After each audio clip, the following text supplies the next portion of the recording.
Welcome to LC Screen Talk. My name is Larry, and this is my review of Goosebumps.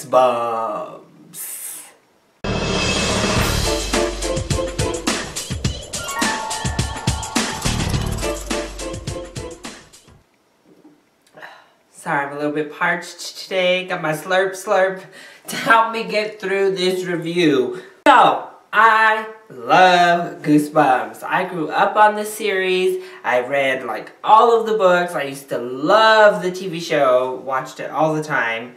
So I was very, very scared when I saw the first trailers for this film. Disclaimer, not a Jack Black fan, so right off the bat, I was trepidatious. And then I saw the humor and just the overall tone, and I wasn't loving what I saw. But the film pleasantly surprised. I really enjoyed Goosebumps. So let's go ahead and discuss the film, shall we? First of all, the live-action family film is a dying genre. It's recently slowly started to be reintroduced a little bit, mostly through live-action fairy tales though.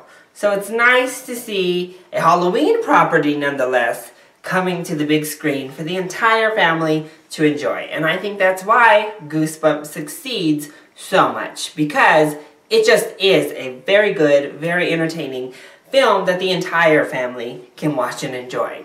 Overall, the acting is good. I think Dylan Minnette, who plays our lead character here, is definitely an up and rising star. I think he has a lot of charisma. He's a very good actor. And this is the second thing I've seen him in. He was also in that Alexander and the I Have a Way Too Long title movie that came out last year. And he was good there. He's very good here. I was so scared that Ryan Lee was going to be unbearably annoying. He wasn't. He was actually really funny in 90% of the film. Maybe 80. That small percentage, though, he does push it into annoying territory. But overall, he has some really good laughs throughout. Unfortunately, just as I kind of expected, the weak link in the acting department, Jack Black.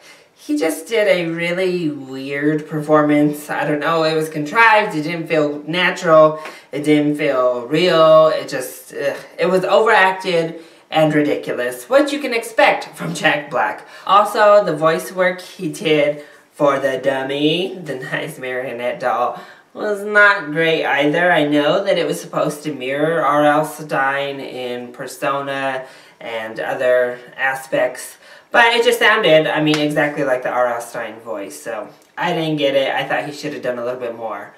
Thankfully, though, his overacting did not sink the entire film. I thought the premise was really cool, and the visual effects that brought all of the characters to life was so fun and inventive. It just looked so awesome as that ink, which kind of looked like blood and other bodily fluids, came out to form these monsters and beasts, and then come back in to go back into the book. That premise is just a really cool premise, and watching it come to life was awesome. Now, the actual visual effects themselves were very hit or miss. Some of them looked really good, and then some of them looked like a cartoon.